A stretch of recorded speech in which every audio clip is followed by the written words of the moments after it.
정남기는 아니에요. 안 그래요? 내가 말이야 사람 죽일 때 막 신나서 얘기해. 응. 신도 나고 감정이 막 감정이요. 그때 상황으로 가 있는 거예요. 너 범죄는 가봤냐 그랬더니 아니 기사 다 올라오는데 난 댓글도 달고 그랬어. 그러면은 가장 기억에 남는 최악의 범죄자가 있어요? 93년, 4년, 5년을 넘어가면서 이제 우리 사회의 범죄가 변화되기 시작을 했잖아요. 네. 지존파. 기억나요. 네. 사회 불만을. 그런 범죄가 사실 없었어요, 우리나라는. 네. 잔혹한 범죄가 진짜 없었어요. 일명 지존파의 존재가 세상에 드러난 겁니다. 20대인 이들은 돈 많은 사람들을 죽이겠다는 계획을 세우고 범죄 조직을 만들었습니다. 난 인간이 아니야. 그렇지. 정말 죽일 사람 못 죽여서 한이 맺혀. 그런 자들이 나타나기 시작을 하니까 야 이거 증거도 많이 남지도 않고 동기도 불분명하고 피해자는 아무 이유 없이 희생당하고 이런 범죄가 앞으로 일어날 것 같은 거예요. 그래서 우리도 양성을 해야 되겠다. 한국에도 이제 이런 사이코패스 범죄가 나올 거다. 머지않아. 와, 실제로 나왔죠. 진짜 3년에 유영철이가 나왔거든요. 너무 빨리 생각. 빨리 나오네. 그러니까 제가 3년 만에 나와. 뭔가 이건 준비하기도 전에 이제 이놈하고 막닥뜨려 버린 거죠. 네. 무고한 시민들을 닥치는 대로 살해했습니다. 한 달 보름 새 부유층 노인을 대상으로 삼아 8명의 목숨을 빼앗았습니다. 이후 몇 달 동안 강남구 역삼동 일대와 서대문구 노고산동의 골목길 등으로 불려나온 전화방 여성 10명이 똑같은 수법으로 희생됐습니다. 이 기회로 여성들이 함부로 뭐 몸을 놀리거나 하는 일이 없었으면 하고 부유층들도 좀 각성했으면 합니다. 근데 이제 사실은 이제 체포하고 나서 네. 증거물을 많이 이미 찾았어요. 아, 그랬군요. 네. 예. 그러니까 증거가 없이 걔네들은 절대 말 안 합니다. 증거 있으니까 실토한 것도 이유가 자기 몰리니까. 집에서, 자기 집에서 뭐 혈흔 DNA 다 나오고 그랬구나. 네, 뭐 예. 고명록 찾고 경찰이 네. 다 그리고 나서 이제 궁지에 몰리니까 야 일로 와 내가 자백할게 너 니네 일로 와 이런 오만함 이제 드러내. 어떻게든 머리 위시려고 하는 거네요. 대박이다. 그리고 뭐 방송에서 얼마 전에 편지가 왔어요. 네. 방송으로 첫 줄에다가 나는 권일영 프로파일러를 만난 적이 없습니다. 유영철이. 이렇게 써놓은 거예요. 유영철이요? 직접 잡힌 거. 왜요? 거봐 이렇게 반응한다니까. 그러니까. 이게 조종하는 괴롭히려고. 괴롭히려고. 이게 지금 그 한마디에 혼란을 주고 있잖아. 지금 정민 씨는 왜 그랬지? 권일영이 거짓말한 건가? 진짜 그런가? 우리가 반응을 하고. 걔가 있고. 거짓말할 이유가 뭐가 있어? 이런 사람 있을 거예요, 분명히. 맞아요. 있다니까, 한 명은 있다니까. 거기에 더 중요한 건 저를 통제하는 거지요. 네. 내가 설명하고 다니잖아. 그러니까. 그래서 이 사이코패스들은 예. 순식간에 사람들을 조종하기 때문에 형사나 프로파일러들이 일반인들 대하는 거하고 달라요. 그런 그 사이코패스들은 죄책감 같은 게 없나요? 없어요. 공감 능력이 존재하지 않는다고 봐요. 아, 그래요? 이해는 해. 내가 이런 행위하면 저 사람이 힘들겠구나 하니 이해는 해. 이해는 하는데 머리는 공감이 없어. 공감이 없어요. 그러니까 사람을 정말 끔찍한 방법으로 살해를 해도 죄책감도 없고 미안할 이유도 없고. 미안하지도 않고요. 잔인해. 근데 옛날부터 약간 그런 얘기 있잖아요. 범죄자는 그 범죄 현장에 무조건 다시 온다. 거의 그렇나요? 그게 정말 의미 있는 말이에요. 뭐냐면 궁금해서 오거든요. 어떻게 되고 있는지. 조사는 되고 있는지 밝혀졌는지 내가 한 행동이 이제 궁금해서 오는 건데 지금 올 이유가 없잖아요. 인터넷이 다 올라오잖아요. 다 올라오니까. 지금은 안 오는구나. 갈 이유가 없는 거예요. 실제로는 유영철이가 뭐라 그랬냐면 너 범죄는 가봤냐 그랬더니 아니 기사 다 올라오는데 난 댓글도 달고 그랬어. 뭐 그렇게 진짜로? 댓글도 달고 그래. 야, 요즘 인터넷 세상이라 범죄 현장에 안 가는 거 2000년대 초반인데도 이게 문화가 바뀌는 거죠. 정남규 뭐 이런 얘기. 정남규도 굉장히 잔혹한데 그러니까 유영철이나 뭐 강호순 이런 애들이 이렇게 뭐 얘기하면서 뭐 오만하잖아요. 네. 정남규는 아니에요. 안 그래요? 내가 말이야 사람 죽일 때 막 신나서 얘기해. 신도 나고 감정이 막 감정이요. 그때 상황으로 가 있는 거예요. 할머니를 배웅하고 집으로 가던 여고생을 아무런 이유 없이 흉기로 여러 차례 찔렀고 남자친구와 헤어져 귀가하던 여대생을 잔인하게 살해했습니다. 정 씨가 저지른 강도살인은 확인된 것만 모두 8건. 정 씨는 엽기적인 묻지마식 살인 행각으로 5명의 여성들을 살해했고 8명을 중태에 빠뜨렸습니다. 예를 들면 뭐 신문 스크랩을 해가지고 자기 범죄에 대한 관심 굉장히 많이 가지고 있고 그래서 이제 압수수색을 가는데 예. 쭉 보다 보니까 머리밭에 신문들이 이렇게 겹겹이 쌓여 있는데 머리맡에. 펼쳐보니까 다 자기가 범행한 내용이 나온 보도된 장면들이에요. 그걸 다 스크립을 한 거예요? 야, 들어놓아가지고 제가 한 장씩 보면서 얼마나 이놈이. 희열을 느끼는구나 희열을 그런 데서. 그래서 이제 그 서랍을 딱 농서랍을 여니까 제가 어딘가 인터뷰한 사진을 있어요? 사진이. 소름 끼쳐. 그래서 그다음부터 논문 썼어요. 아, 연쇄살인범을 자기를 추적하는 놈들을 추적하는 사람들을 보고 있다. 보고 있구나. 보고 있네. 대박이다. 약간 그런 거야. 소름 끼치지 않았어요? 야, 그러니까 너무 책에서만 보는 게 실제 보이니까 얼마나 반가워요. 아 그래요? 오히려. 아, 근데 그 사실 화성 연쇄 살인 사건의 이춘재도 사실 프로파일러 역할이 굉장히 컸다고 얘기 들었어요. 네. 근데 그 에피소드가 그 좀 있는데요. 이 DNA가 이제 일치한 나온 거예요. 나왔어요. 일단 퇴직을 했잖아요. 네. 전화를 왔어요, 밤에. 예. 아, 이거 밝혀졌는데 네. 보나마나 이거 100% 부인할 거다. 네가 와서 지원을 좀 해놔라.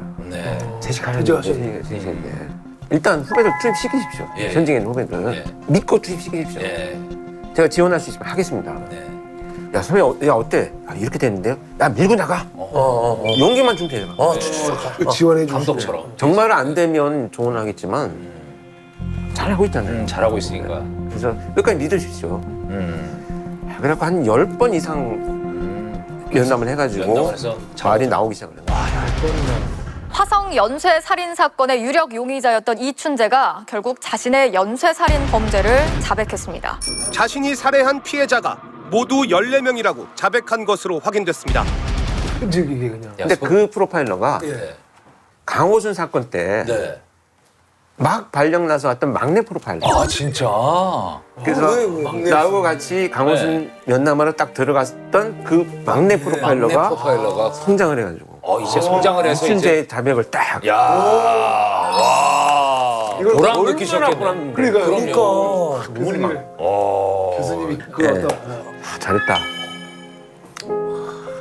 지금 눈물 나요. 아, 그러니까 왜냐면 그 아픔을 알고 고민을 아니까 또 이게 공감하시는 거죠. 예. 아, 진짜 눈물 난다. 예. 어떤 존재인가요? 권일용 씨에게 아내는? 예. 네, 뭐 저희 인생 모든 것이라고 봐야죠. 네. 제가 알고 있는 거 좀 다르게 말씀하시긴 하네요. 네. 아니, 나도 살아야지. 아, 이게 왜냐면 애들이 어릴 때죠. 제가 막 이제 CSI 프로파일 막 그때 막 유영철 정당계 뭐 집에도 못 들어가고 맨날 그냥 3일 4일씩 그냥 있다가 옷 갈아입으러 한번 가고 오전에 좀 자고 나오고 뭐 이렇게 한때는 애들이 어렸잖아요. 그 제가 들어가면 집사람이 애를 안고 나가요. 자라고. 아, 잘하고 애 편하게 좀 살라고. 우니까 애들이 자꾸 아빠 왔다고 이제 놀자고 그렇죠. 놀자고 하고 먹고 하니까 막 이렇게 하실 텐데. 먹고 나가서 놀이터에서 야, 이게 그러기 쉽지 시간 않은데. 있다가 예. 이제 잠 좀 잔 것 같으면 밥 차려주러 들어오고 그래서 그 아내 힘으로 사실은 버틴 거죠. 아, 그러기 쉽지 않아요. 그렇게 배려하는 분은 많이 없을 것 같은데. 예? 한여름에 시신이 이제 조금 오래돼서 발견이 되면 부패 냄새가 굉장히 심하거든요. 아, 심하죠. 아, 이게 못 맡아요. 배요. 옷에 속옷까지 다 배요. 속까지 다. 아, 속옷까지 배요, 냄새가. 안에 입은 것까지? 아, 그렇습니까? 엄청 심해요. 근데 그 일할 때는 그 냄새가 안 나요. 그죠, 안 나죠. 그래서 상처가 어디에 있는지 할게 있으니까 CSI 이게 해야 계속 되니까. 들여다보고 쉽지 않겠다. 그러다 보니까 이 옷에 배잖아요. 예. 그럼 난 모르고 이제 집에 오는 거죠. 예. 그럼 집 앞에 들어가서 문 앞에 서 있으면 이제 아, 이거 냄새 날 텐데. 그럼 이제 거기서 옷을 막 벗어가지고 불 좀 많아서 이제 네. 문 열고 들어가서 세탁기에 콱 넣어버리죠. 근데 이제 집사람이 근데 너무 자기도 무서웠던 거야. 도대체 어디를 갔다 온 거지? 엄청 험한 현장을 갔다 왔나? 이제 생전 안 맡던 냄새잖아요. 이거 시신 냄새인지도 모르는 거죠. 그죠. 매칭을 못 시킬 거 아니에요. 뭔가 저 사람이 지금 엄청난 힘든 일을 하는구나 싶어서 한동안 말을 안 물어보더라고요. 저 국민을 대표해서 사과드리겠습니다. 저희는 사실 아파트 밖에서 고기 냄새 털고 간 적은 있어도 정말 이런 아픔이 있으시죠. 우리 상상을 못한 기름 냄새 뭐 이 정도. 그런 정도인데 많이 이해를 했죠. 이해하고 도움을 주고 불편하지 않게 하려고 배려를 하고 그랬죠. 그 악의 마음을 읽는 자들 거기 저자 머리 권일용 그 계시길래 야, 설마 이분의 일대기인가 고민했었어요. 왜냐면 주인공이 김남길 씨라 방향이 많이 다르잖아요. 그리고 느낌이. 그래가지고 아니 그런 말 많이 들으실 것 같아요. 본인 얘기는 아니고 그죠? 본인 얘기 맞으신 거예요, 그게? 원작자. 악의 마음을 읽는 자들이라고 제가 책을 낸 이유가 네.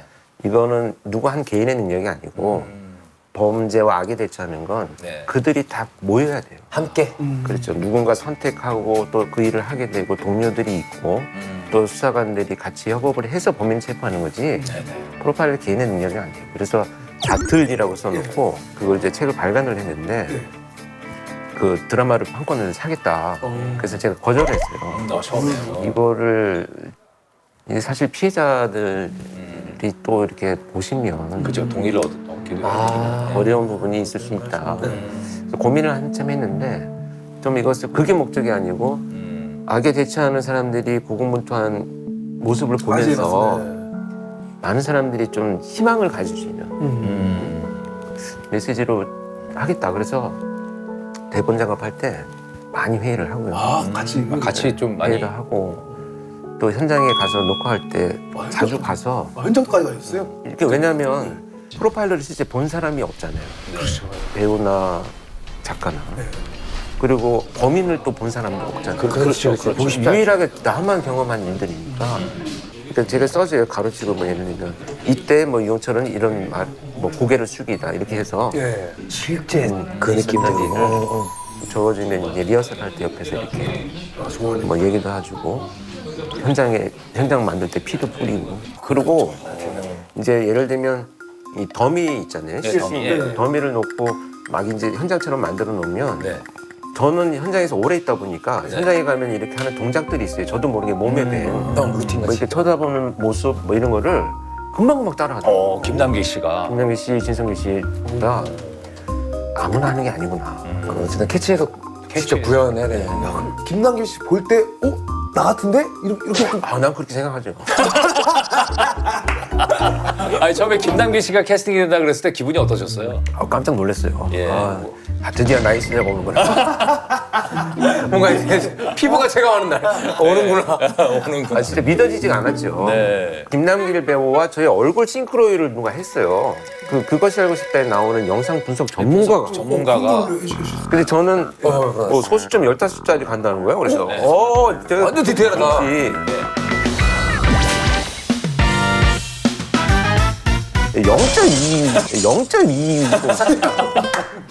0.207차 뭐 이렇게 있겠어요. 0.2면 그냥 사진이 다 달려있다 똑같다. 아예 그냥 눈, 코, 입 서로 있다. 또 있을 때 있다. 그냥 사람이다 같은 사람일 뿐이다. 직립보행하는 사람이다 그냥. 사람이다 이 정도. 야 분석을 했다는 게 너무 웃기네요. 근데 그분 감정서를 썼어요. 이제. 내가 법정에 나가면 둘은 다른 사람이라고 진술하겠습니다. 1회 할 때 드라마 1회 할 때 후배 프로파일러들이 우리 집에 와가지고 집에 와서 같이 모셨고 선배님 오늘 이제 나옵니다. 야 나야. 야 김남길 나야. 알지? 그래서 너무 그 후배들한테도 좀 자랑스럽고 후배들이 고마운 게 자신들의 미래의 모습으로 생각을 해요. 또 걸어가야 할. 그걸로 보면서 그렇게 해서 이제 용기를 가지니까 고맙죠. 그럼요. 근데 이렇게 선배님들이 털을 닦아 놓으시니까 사실 후배들이 자리가 있는 거죠. 사실. 맞아요. 후배들한테 이제 묻어가는 거죠, 제가. 겸손하신 거지. 전화로 프로파일러를 권유받았다고 하는데 이건 좀 어떻게 된 일이에요? 지금 현직에 계신 그 진성기 역할 하신 분이 성함이 특이하세요. 윤외출이에요. 과학수사 계장을 하고 계시거든요. 서울경찰청에. 전화가 와가지고 무슨 프로파일러를 만들어야 되는데 올 거냐고 경찰청에. 저는 지금 엄청 바쁩니다. 그걸 끊어왔어요. 한 달을 전화를 너 와야 돼. 계속 안 하시다가 한 이유가 뭐예요? 그죠. 딱 결정적으로 합류하게 된 이유가 있을 것 같아요. 아니 저는 진짜 그 한마디 했어요. 내가 너를 승진시켜줄 능력은 없다. 근데 이 업무를 하면 너의 미래가 밝아지고 조직에 엄청난 큰 기여를 하게 될 거다. 그것이 바로 피해자들을 위한 일이다. 이 한마디를 하는 거예요. 대단하시네요 그분도. 한번 해보자. 그래서 용기를 내서 이제 갔죠. 한두 달을 아무것도 안 시키는 거예요. 네. 그 업무를 아는 사람이 없으니까 뭘 시키지를 않아요. 그러겠다. 어디다가 갑자기 어디 수입을 팀은 있는데 일은 안 떨어지는 거예요? 근데 그래서 윤회축 계장한테 뭘 일을 시켜라 했더니 자기도 모르는데 그냥 하지. 그냥 하재요. 그래서 야, 이걸 어떻게 난관을 극복해야 되나. 그래서 범죄자를 그때부터 만나기 시작을 한 거예요. 그럼 만나서 물어보자. 그래서 뭐 너는 왜 그 집을 선택했냐, 이 많은 집 중에 왜 그 집 들어갔냐. 이제 이게 쌓여가기 시작을 하니까 그냥 100명, 200명이 넘어가니까 범죄 현장에 딱 나가면 아 이거 이렇게 된 거야. 이게 보이기 시작. 느낌이 딱 보이기 시작을 한 거야. 왜 근데 한 달 동안 왜 교수님만 이렇게 전화를 해서 했을까? 이게 이유가 뭘까요? 그거를 저도 몰랐어요. 예. 근데 자, 현장 경험 많지. 8년이나. 형사 해봤지. 그리고 나이가 어리지. 나이가. 30대 중반이니까 얘를 오래 써먹겠구나. 아, 이유가 거기 있었구나. 경험도 있고. 어? 예. 형사 2,500명의 그 인사카드를 다 뽑아가지고 그 중에서 선발을 한 거예요. 2,500대 1. 2,500대 1로. 뽑힌 거네요. 완전히. 어떻게 보면 그 당시만 해도 능력을 인정받고 계셨네요. 왜냐면 제가 CSI 하면서 계속 특진을 했거든요. 너무 실적이 좋아가지고. 아, 실적이 좋아서. 지문 채취해가지고. 근데 예. 미련은 없어요. 네. 아, 근데 그 드라마에서 보면은 그 현직 수사팀하고 갈등이나 대립이 있었잖아요. 실제로 그 당시에 그러셨나요? 초창기는 이제 오해를 하는 거죠. 수단 니네 왜 나와? 아, 실제로 그런 일이 있었구나. 8년이나 CSR을 해서 네. 나도 현장 볼 만큼 봤어. 근데 넌 수사팀 아니잖아. 그 팀이 그래. 아니고. 그럼 미안해. 미안해.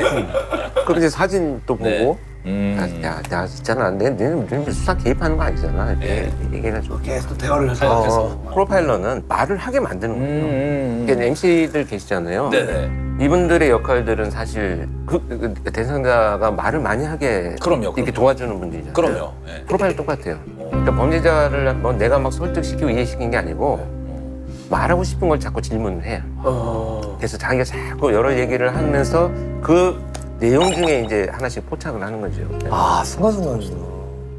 아니, 우리 그 프로파일러 우리 권일용 권일용 교수. 생각하는 생각을 하는데 사실 그 전부터 이미 영국 가서 그게 거의 유사해요. 권일용 형사, 저희는 뭐 예룡이라고 부르는데. 아, 친구세요? 저랑 우리 동갑이에요. 같이 친구네요, 나. 그 친구는 그 친구는 너무 형 같은데. 상당히. 그 친구는 서로 그 친구 너무 형 같지 않아요? 예? 연배가 많아 보이죠. 일용화 그러세요? 그럼요. 일용화, 창화나 뭐 둘이. 우리 둘이 만나면 어린애 같아요. 그리고 우리나라 거의 최초의 프로파일러. 그렇죠. 그러니까 그 친구는 그분도 일선에서. 보고 싶다. 일선에서 독학으로. 독학을 하시고. 예. 대단하신 분이네. 일용이는 이제 현장에서 쌓아나온 1호 프로파일러가 된 거고, 저는 이제 영국의 1호 유학이네요. 그렇죠. 유학파 프로파일러. 예. 전문적으로 와서 배우는. 공부하고 돌아와서 만난 거죠. 이거 개인적으로 궁금했거든요. 이게. 두 분이 얘기하시면은 어떻게 대화가 어떤 그 중에 얘 하나께서 얘 거짓말하면 무조건 잡아내요. 장난 아니야. 저는 그냥 우리는 일반인에게는 관심이 없어요. 전혀 관심이 없어요. 근데 사실 범죄자들 이렇게 만나 보셨죠 그러면? 많이 만나죠. 단둘이 이렇게 만나시는 거예요? 영화처럼? 그럼요. 단둘이 식사에서. 만나죠. 예. 그러면 얘가 거짓말하는지 느낌이 막 오시죠?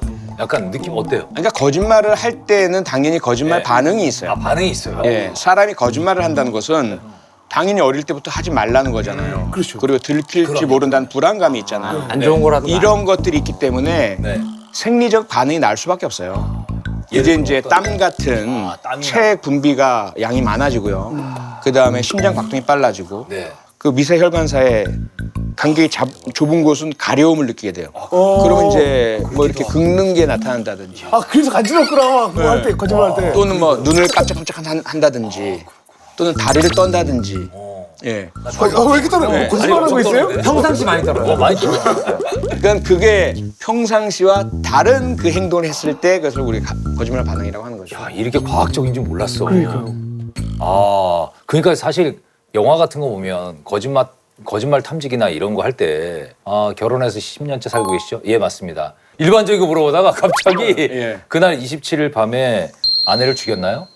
바로 물어보면 땀이 갑자기 갑자기 그러면 이제 뭔가 그리프가 그리프가 진짜라면 그럼요. 그 거짓말 탐지기라는 게 통제 질문이라 그래서 네, 이 통제 질문이라는 건 범죄와 상관이 없는 질문. 상관없는 거죠. 나이, 혈액형 이게 뭐 거짓말할 필요가 없는 것들. 사실에 의한 네. 것들. 그냥. 그럼 그때 나타나는 반응 있잖아요. 범죄 사건과 관련된 질문을 그 사이에 물어보는 거예요. 산에 갔습니까? 강인가요? 만약에 시신을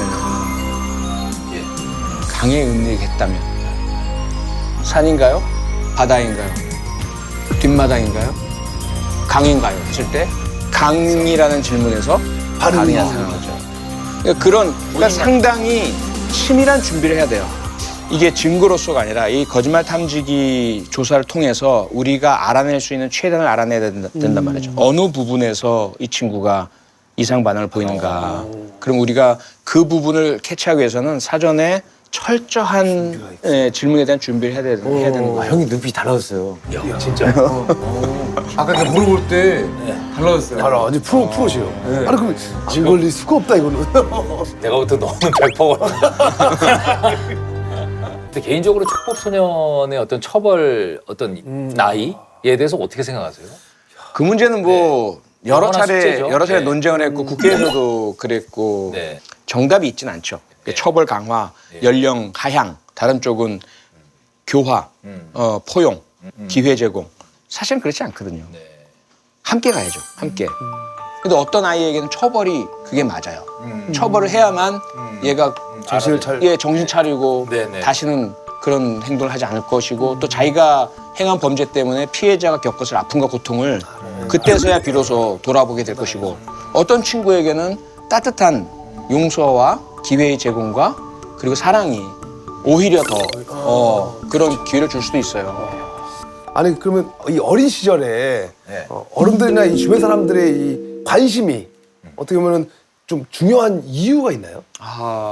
정말 중요하죠. 정말 중요하고 저는 그걸 뼈저리게 깨달은 것이 경찰대학 교수가 되고 프로파일러가 돼서 사건들 분석하고 하면서 깜짝 놀란 적이 있는데 탈주범 신창원.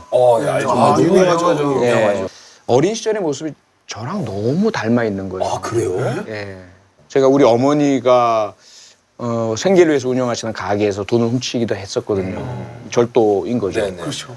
신창원은 동네 밭들에서 서리, 뭐 수박서리 이런 거 하다가 이제 아버지가 신창원을 데리고 파출소에 가거든요. 이놈 내 자식인데 도둑놈이니까 처벌해달라. 그때 이제 소년원에 간 것이 출발이었어요. 그랬어요? 갔다 오니까 주변에서 아버지가 보낸 거예요? 예. 주변에서는 절도범, 전과자 이러면서 다시 그 사회로 돌아가지 못하게 하고 낙인이 찍히고 안타까운 일이거든. 차이는 저에게는 주변의 어른분들, 선생님들도 마찬가지로 저에게 무척 따끔한 매를 주시기도 하셨지만 늘 다시 불러서 창훈아, 난 네가 착한 아이라는 거 안다. 라는 그런 긍정적인 자아 정체감이라는 걸 끝까지 해주셨고 그게 결국은 끝까지 저를 고민하게 만들었거든요. 제가 과연 옳은 일을 하고 있나. 뭐 이런 반성과 성찰을 할 수 있도록 해주셨기 때문에 이렇게 됐는데 신창원에게는 강하고 처벌하고 그러한 요소는 저와 같이 있었지만 나머지 부분 너는 좋은 놈이야 라고 긍정적인 그 인정을 해주는 요소가 없었고 따뜻하게 안아주는 감싸 안아주고 이렇게 가슴을 내어주고 눈물을 흘릴 수 있게 해주는 요소들이 없었던 거죠. 어머니도 일찍 돌아가셨고 그런 것들이 결국 나중에 보니까 작은 차이가 점점 커져 나가면서 이게 엄청난 차이를 만들어냈더라.